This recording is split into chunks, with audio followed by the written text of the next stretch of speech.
Mukama yeebazibwe. Nze wensula abole ennyumba yange yali ssabo. Waliwo essabo. Era baanoonya abagula lumu n'agaana. N'asala ssente. Ne baŋŋamba obisobola. Ne nga ngenda kukuwa kitulutulu paka lwe nnaakumalayo ate nkuwa ze njagadde tukola endagaano. Oba nkuwadde emitwalo 2 kwata. Ne nzimbawo ennyumba naye abantu ne balinda balabe. Ate ngenda mu myaka eki wendi. Naawe olwaleero oyo abadde atula ku kyoto kyo ng'ayita agamba talina kufumbirwa, talina kukola mirimu. Kakolako ekintu kimu. Buli lw'olabanga nga weebase ekiro n'ofuna ekirooto eky'omusota guboze mu mikono, guboze mu bigere, manya waliwo ali ku kyoto kyo akusindikira ebintu ebyo. Naye yeebazibwa akuleese nti tugenda kwasaayasa ekyoto ekyo. Ne kye yasindika kigenda kufa. N'akituulako akivaamu olwaleero. Gamba nti ayi Mukama, mu linnya erya Yesu ekyo ekyoto mwe banteeka n'oyo akituulako n'alaamiriza mu linnya lya Yesu n'enkwaso ze yateekayo ne byatuma bijje mu maka gange nabyo mbirumba nabyo mbikutula mu linnya erya Yesu.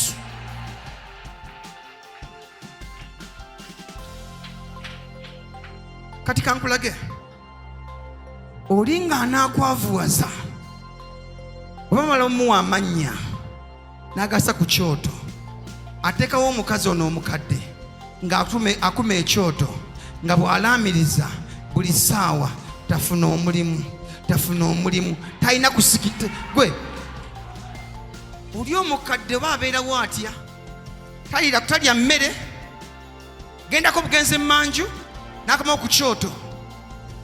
Kakyakola okimanya ekirala n'alyoka atuma ekintu kijja mu maka gammwe. Kati kankulage, omusawo yaŋŋamba omulogo, yaŋŋamba baatumanga ebisolo, baatumanga kapa, bagisaza emisale ne bagigamba genda ku geeti ya gundi, batuwadde amannya ge gaagano wano, baagala yavuwale, genda ku geeti ye, ozinde ku geeti ye, buli kyalina kyonna ekirungi kizinde kyonna okizingezenge kyonna, bwe biggwawo okumewo.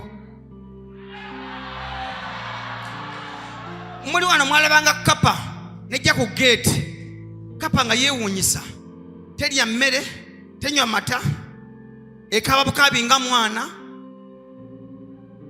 Ani elewe ku kapa eyo bwetyo?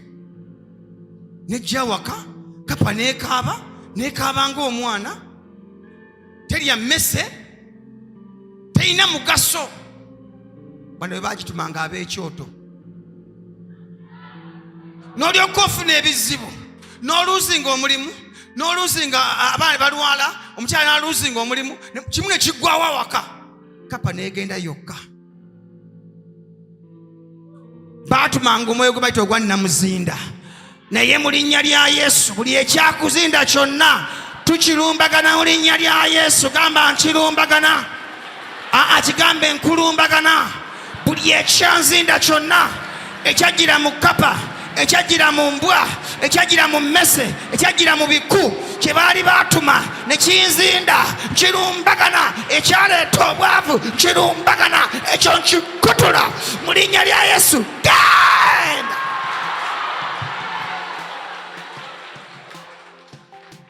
Gamba amina. Mameka kapa yajjako ewammwe, kapa yajjako awakaawo. Kasooka embuuze, tenaba kujja wali otya financially? Byali bitya mu by'essente? Nali najja kapa byali bitya? Tewali bulungi? Kapa olwajja awaka kyekyabaawo, byonna ne biggwaawo. Ono omukadde yatumanga kapa n'agigamba genda ku linnya lino eryakiwanuka.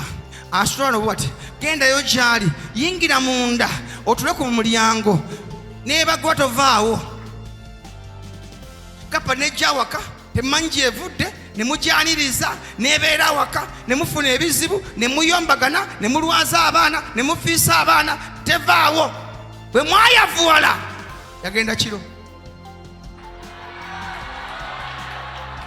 Gamba mu linnya lya Yesu, eyo kapa gye baatuma mu ofiisi yange, mu maka gange, mu linnya lya Yesu, buli kye yatwala kyonna nga kyali kyange, ngigamba olwaleero komyawo, bikomyewo, bikomyewo, bikomyewo, bikomyewo, bikomyewo.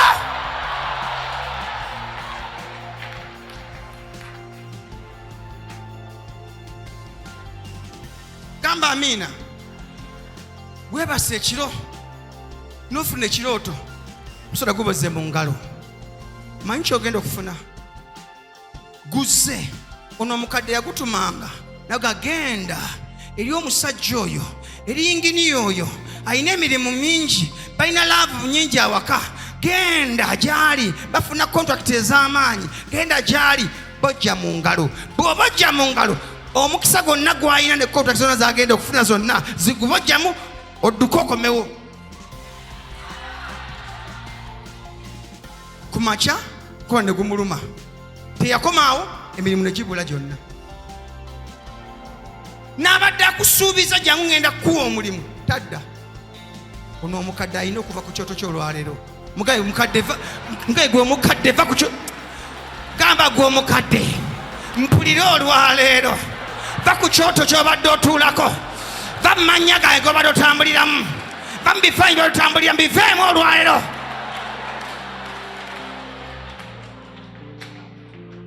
Nabuuza omusajja ono omukadde abeerawo atya? Aga emizimu gimugabirira. Tanaaba, talya, pazo ogendako emmanjula kikeemu, agenda adduka mu bukadde bwe.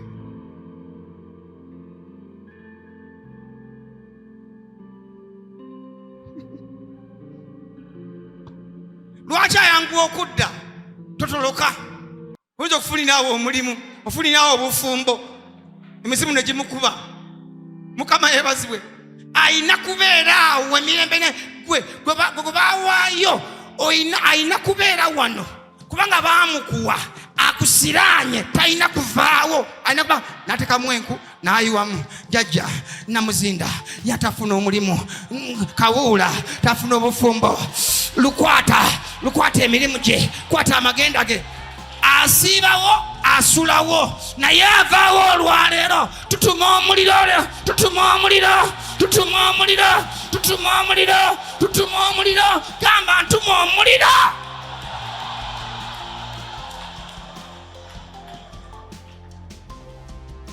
Okumanya agenda kuvaawo, nkusabira esaala olwaleero. Kye baali bakwambula, Mukama akikuddiza emirundi ebiri. Okumanya avaawo olwaleero, kyobadde onoonya emyaka n'emyaka, nkusabira kawungezi kaale katonafuluma kizimbe kino, okirabeko n'amaaso go mu linnya lya Yesu. Gamba mu linnya lya Yesu, gamba mu linnya lya Yesu. Ekyo ekyoto kyabwe kwe batuula ne bakeesezaako ne basibizaako obudde, mu linnya lya Yesu ekyoto nkiyiwamu omusaayi gwa Yesu, nkizikiza olwaleero.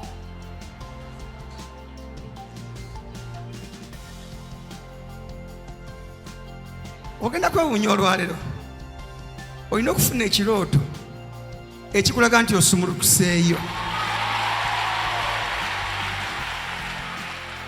Ate Mukama agenda kukulaga ne gye baakuteeka, ne kye baatwala, n'engeri gy'ovaayo mu linnya lya Yesu. Ate bw'ovaayo, kye baali baakwambula okyambala emirundi ebiri. Katonda nga bw'ali omulamu, ng'ovudde ku mannya yasangayo n'ebifaananyi eby'abantu, ebya famire, eby'omwomu, waliwo ebyaliko omutwe gwokka, ebyaliko abantu bazibu. Ng'oli asala mutwe bwe guti n'akissaayo ekifaananyi, mabega waliyo linnya n'ekifaananyi nekyagala obeere, bakiwandiikako. Ono talina kufumbirwa, alina kufa nga tafumbiddwa, ono talina kuzaala, ono alina kwenjeera. Ne bagamba omukadde, tuula, kuma, jjajja yanguwa, siba buli kagenda okukola, bwazuuka ekiro ku makya siba, yongera osibe. Naye waliwo Katonda atuma ekigambo ky'olwaliro gy'oli, akutula ekyoto ekyo. Kola bw'otyo omukolo, gamba nti ayi Mukama, mu linnya erya Yesu, buli gye baateeka ekifaananyi kyange eri ekyoto ekyo, n'oyo akituulako, mu linnya lya Yesu, ntuma ebigaali eby'omuliro, ntuma obusaale obw'omuliro bumusimbulawo olwaleero. Ebigaali eby'omuliro wagamba mu kigambo kyo, ky'otaasimba kinaasimbulwa. Tonsimbangako mu kyoto ekyo, kati neesimbulayo. Gamba neesimbulayo. Sijayo ekifaananyi kyange gye baakisimba, nkijjayo olwaleero n'amannya gange mu linnya erya Yesu.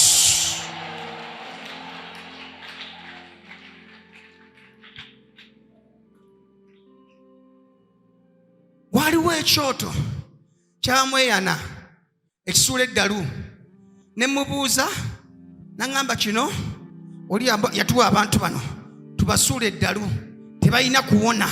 Oli ali ku kyoto alamiriza, eddalu lyamweyana limukwate limubeereko. Osanga abantu ku situti nga batambula, n'osanga abantu nga beeyambudde. Waliwo ali ku kyoto ayongeramu eddalu lyabwe, naye Mukama gwe akuggyayo mu kyoto ekyo mu linnya lya Yesu. Gamba nvaayo mu kyoto ekyo mu linnya lya Yesu. Nengenda ku kyoto ekyo n'aŋŋamba, kino nakissaawo, kyavuwaza bantu. Nga waliyo ssente ezambiini sobote nga zimbabegere nemugazo nga sinnayo kya mala kulaba sokya ssente ndeka nanga tunulayo olabe. Jjajja nga wagamba takwatayeyo nemugaa nedda, jjajja tuula, kakkana. Ezalina amakulu ezidde side, ezaali zaggwako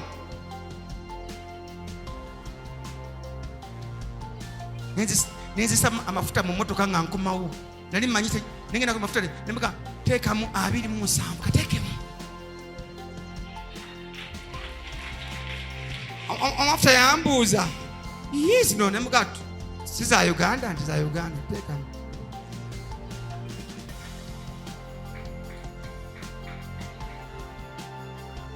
Naawe olwaleero mu linnya lya Yesu, buli yakusa ku kyoto ekyo eky'obwavu, yasayo ssente zo zewamuwa n'aziteekako n'aziteekako n'omukadde, oyakumira ekyoto buli w'obeera, obulwa emirimu, obulezi kontrakiti, obeerewo osiraaniraawo ku kyoto ekyo. Tutuma omuliro eri obusente obwo, tubutumira omuliro. Gamba mbutumira omuliro. Kolamu bw'oti, gamba nti ayi Mukama, obwo obusente bwe baateeka ku kyoto ekyo, njavuwale, nsiraane, nyambulwe ekyambalo eky'omukisa, mbutumira omuliro. Kola bw'oti, mbutumira omuliro. Omuliro gwa Yesu gubokyebwe. Omuliro gwa Yesu, Eriya gwe yayita gwempita olwaleero. Mpita omuliro. Gamba mpita omuliro erya kyoto ekyo ekya ssente, erya kyoto ekyo, mpita omuliro. Gamba nti ayi Mukama, n'oyo akituulako naye muyitire omuliro, muyitire omuliro, muyitire omuliro.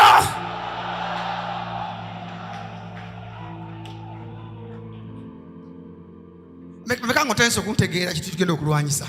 Ayisa okuntegeera tugenda kulwana aye tugenda kuwangula. Akolage ekirala gwokimanyi osobola okuba nga ofuna ssente zikuyita buyisi mu ngalo n'osaba mundu n'afuna obukadde 100 mu nnaku 2 n'akaba amaziga, n'ofuna obukadde 5 mu nnaku 3 n'okaba amaziga.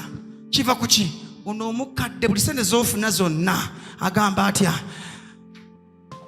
namuzinda zirumbe zisaasaanye, omuzimu gw'okusaasaanya zisaasaane, zifumuuke ng'evvu ng'ebisusunku, zifuukuke ng'obuveera, buli zaafuna zonna zimuyite buyisi mu ngalo, tazikolamu ekintu kyonna kyonna kyagenda okulabako. Atula ku kyo tutavaawo ku kyo, ali kuli omukadde amanyo gaggwamu naye gamba mu linnya lya Yesu ekyo ekyoto nkyasaayasa, nkyasaayasa olwaleero, nkyasaayasa n'akituulako akivaako olwaleero mu linnya lya Yesu. Haleluya. Genda kwa Genesis 37:3. Olubereberye ye Genesis essula 37 n'olunyiriri olwokusatu. Era Isirayiri yayagala Yusufu okusinga abaana be bonna, kubanga gwe yazaala ng'akaddiye, n'amutungira ekizibaawo eky'amabala amangi. Baganda be ne balaba nga kitaawe yamwagala okusinga baganda be bonna. N'amutungira ekyambalo, abaganda bakiranga kizibaawo, ekyambalo ekisinga eky'abaganda be bonna. Naawe olwo kintu Katonda kye yali yakwambaza nga kisinga ky'abaganda be bonna. Ne bagamba nti nedda ono alina kyayina, ne bakikwambula nga kiri ku kyoto gye baakiteeka. Ne bamukwatibwa ki? Obujja. Naawe oli wano olwaleero olina ekyambalo kiwayambalanga, bakwatibwa obujja. Era ono omukadde afuba okulaba kino ekyambalo kiwazaalibwa nakyo, tokibeera nakyo. Tusaba olwaleero kino kiwayambala, kiwayina olubereberye, Mukama ayongere kikwambaliza ddala.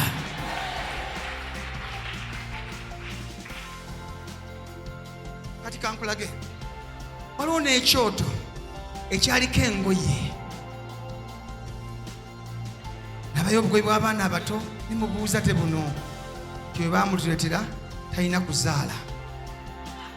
Waliyo engoye ne mugazi zaaki bazibambula ne bazireeta twambula ekyambalo kyabwe eky'omukisa. Omukadde ali kuli atudde gamba nti ayi Yesu nsaasaanya ekyoto ekyo. Waliwo ekyawandiikibwa kino kiri mu First King 18. First King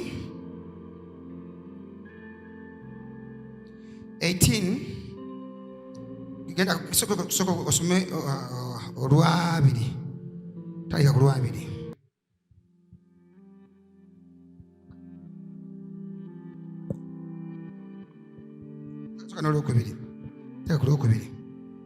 Bassekabaka ekisooka essula 18 n'olunyiriri olwokubiri.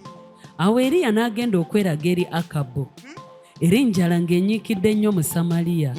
Awo Akabu n'ayita Obadiya eyali Saabakaaki, era Obadiya yatya nnyo Mukama, kubanga olwatuuka Yezeberi bwe yamalawo bannabbi ba Mukama, Obadiya n'addira bannabbi 10 n'abakweka mu mpuku 5. 5 n'abaliisanga n'emigaati n'amazzi. Awo Akabu n'agamba Obadiya ti genda obune ensi eri enzizi zonna ez'amazzi n'eri obugga bwonna. Mpozzi tulirabwa omuddo ne tuwonya embalaasi n'ennyumbu okufa tuleme okufiirwa ensolo zonna. Awo ne bagabana ensi bombi okugibuna. Ne bagabana ensi bombi okugibuna.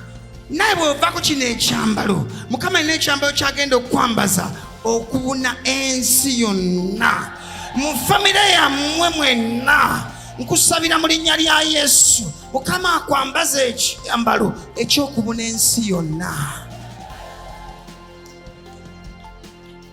Olwo abakyala kano nga liya kutonda ngwena kutambula kubuna nsi yonna. Ne bakwambula ekyambalo oli mu kifo kimu, bizinesi y'emu, kapito y'omu, tolinnya ddala. Kati Mukama akunyambaliza ekyambalo kyeyambaza abasajja bano bombi ne babuna ensi yonna.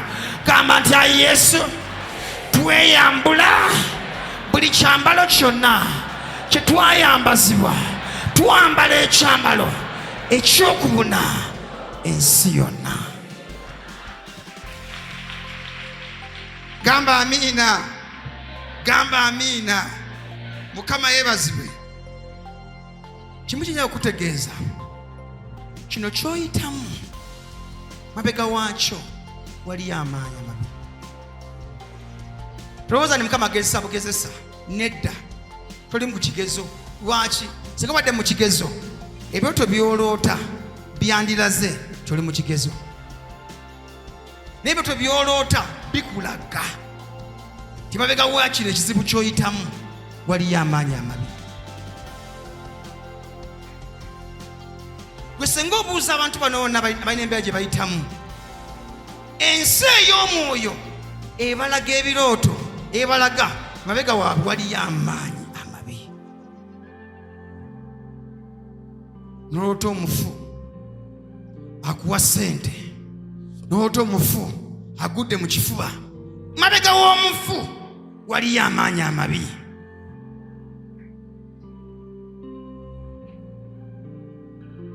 Gamba amiina. Noloota omufu ng'agoba emisinde, noloota empologoma engo zigoba emisinde, mabega w'engo waliyo amaanyi amabi. Otambula mu kizikiza kikutte ekiro, noloota ekyoto ng'oli mu sitenseni naye ng'obula amakubo, mabega waakyo waliyo amaanyi amabi. Otoyambadde obugoye bwayulukayuluka, mabega waakyo waliyo amaanyi amabi. Gavaawa eri omukadde ono atuula ku kyoto, yatuma ebyoto ebyo, yatuma emizimu egyo gikulumbe, naye mu linnya lya Yesu twasaayasa ebyoto ebyo.